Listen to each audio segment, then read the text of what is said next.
नमस्कार कृपा वॉइस में मैं आपके लिए लाई हूँ सास बहू को बहुत दुख देते हैं कहानी फ्रेंड्स, आज कहानी थोड़ी लंबी है लेकिन पूरा सुनिएगा।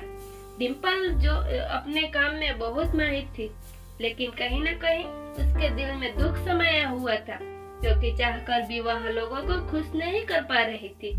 खास तौर से अपने सास और ससुर को, एक कामकाजी बहू जो हमेशा सबसे पहले घर वालों का ध्यान रखती थी और ऑफिस जाने के पहले पूरा काम करती थी।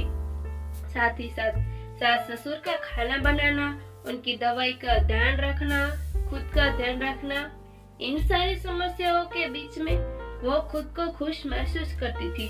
उसके पति दूसरे शहर में रहकर नौकरी कर रहे थे, इस वजह से भी उसे ज्यादा परेशानी हो रही थी।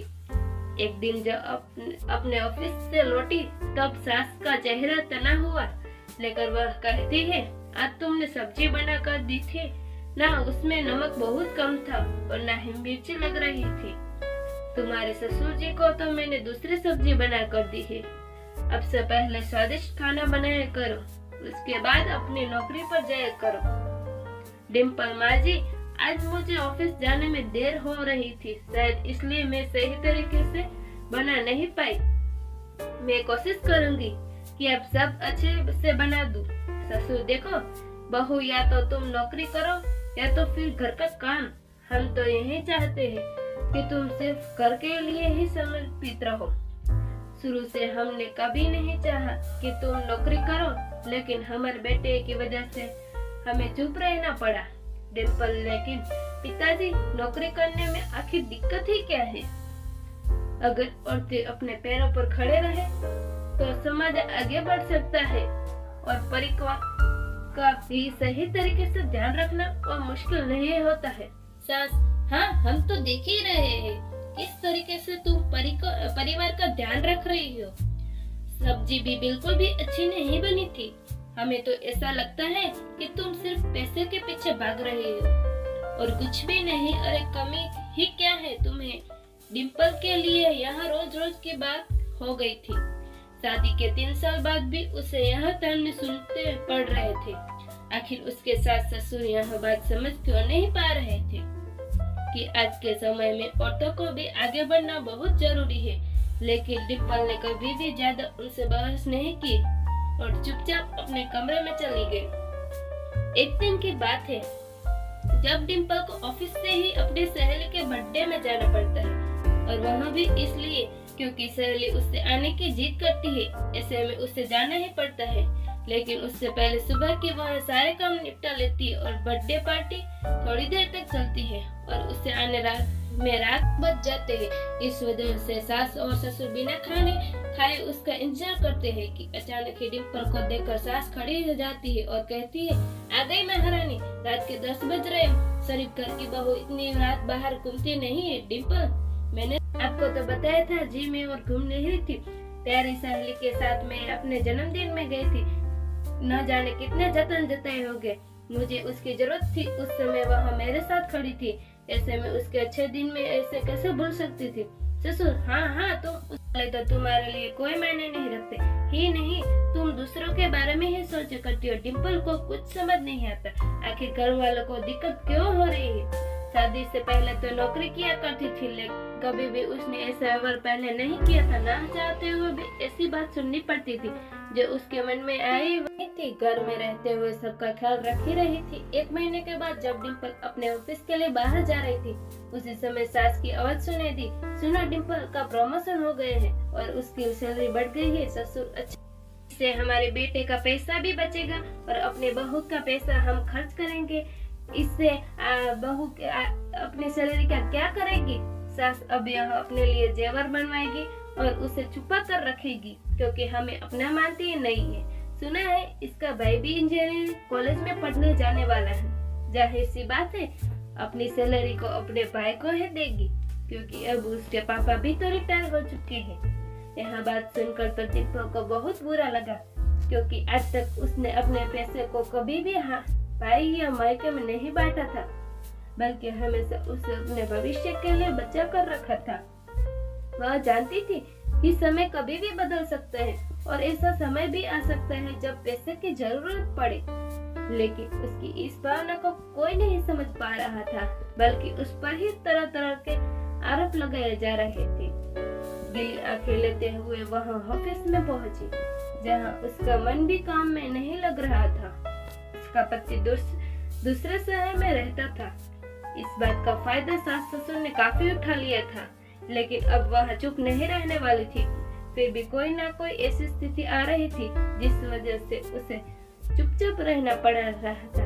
कहानी लंबी है दोस्तों, जरूर देखिएगा, स्किप मत कीजिएगा। कामकाजी बहू होने का डिम्पल को ऐसा सुख मिला था, उसने कभी सोचा भी नहीं था। अब तक उसने जो भी किया अपने परिवार को ध्यान में रखकर किया, चाहे घर से बाहर ही क्यों न हो। फिर भी वह कोशिश करती रही कि कभी सास ससुर को दिक्कत ना हो, लेकिन किसी न किसी बात पर उन्हें परेशानी हो ही जाती थी। तब डिम्पल तो ने भी सोचना छोड़ दिया था और सब कुछ भगवान के भरोसे ही कर दिया। वह नौकरी नहीं छोड़ना चाहती थी, क्योंकि नौकरी छोड़ने से वह खुद को आत्मनिर्भर नहीं बना पाएगी। एक दिन रात को 2 बजे अचानक डिम्पल के कानों में रोने की आवाज आई, तो उससे लगा शायद उसे अपने सपना देखा होगा। लेकिन फिर जोर जोर से चिल्लाने की आवाज सुनाई दी, जो उसकी सास की थी। अरे डिम्पल, जल्दी बाहर आओ, तुम्हारे पिताजी को बहुत तेज सीने में दर्द हो रहा है, पता नहीं क्या होगा।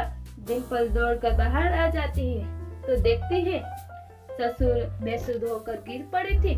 इतनी रात को वह किससे फोन करे, यह वह समझ नहीं पा रही थी। लेकिन फिर भी जल्दी जल्दी एम्बुलेंस बुलाकर उन्हें हॉस्पिटल ले गई। रास्ते पर कभी वह अपने सास को संभालती, तो कभी ससुर को, तो कभी खुद को पति को फोन लगा रही थी, लेकिन लग नहीं पा रहा था। ऐसी स्थिति में उसने खुद को संभाला और उसने सारे पैसे जो उसके पास थे साथ में ही अपने एटीएम कार्ड भी रखा हुआ था। हॉस्पिटल पहुंचने पर पता चला कि ससुर को मेजर अटैक आया है और जिस वजह से वह बेसुध हो चुके थे। डॉक्टर ने जल्दी ही ऑपरेशन की सलाह दी, क्योंकि उनके हृदय में ब्लॉकेज बहुत ज्यादा हो चुका था और इसलिए बाईपास सर्जरी कराना जरूरी था। डॉक्टर ने हमें जल्द से जल्द इनका ऑपरेशन करना होगा। अब काउंटर पर जाकर 5 लाख जमा कर दीजिए, वरना उनकी जान को खतरा हो सकता है। यूं तो डिम्पल पैसे लेकर आई थी, लेकिन इतने ज्यादा नहीं थे। फिर भी वह एटीएम की मदद से पैसे निकाल कर और अपने दोस्तों की मदद से 5 लाख जमा कर दिए थे और बाद में ऑपरेशन भी शुरू हो गया। लगभग 2 घंटे के ऑपरेशन के बाद डॉक्टर ने बताया कि अब ससुर खतरे से बाहर है, लेकिन फिर भी उन्होंने कम से कम 1 हफ्ते तक हॉस्पिटल में एडमिट रहना पड़ेगा। इस बात से सास घबराते हुए डिम्पल की ओर देखती रही।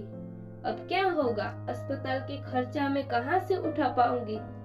उसी समय फौरन डिम्पल अपने 50,000 निकालकर सास के हाथों में रख देती है और बड़े प्यार से कहती है, मेरे होते आपको परेशानी की कोई जरूरत नहीं है। मैंने अपने पैसों से गहने नहीं बल्कि परिवार की भलाई के लिए जमा किया था।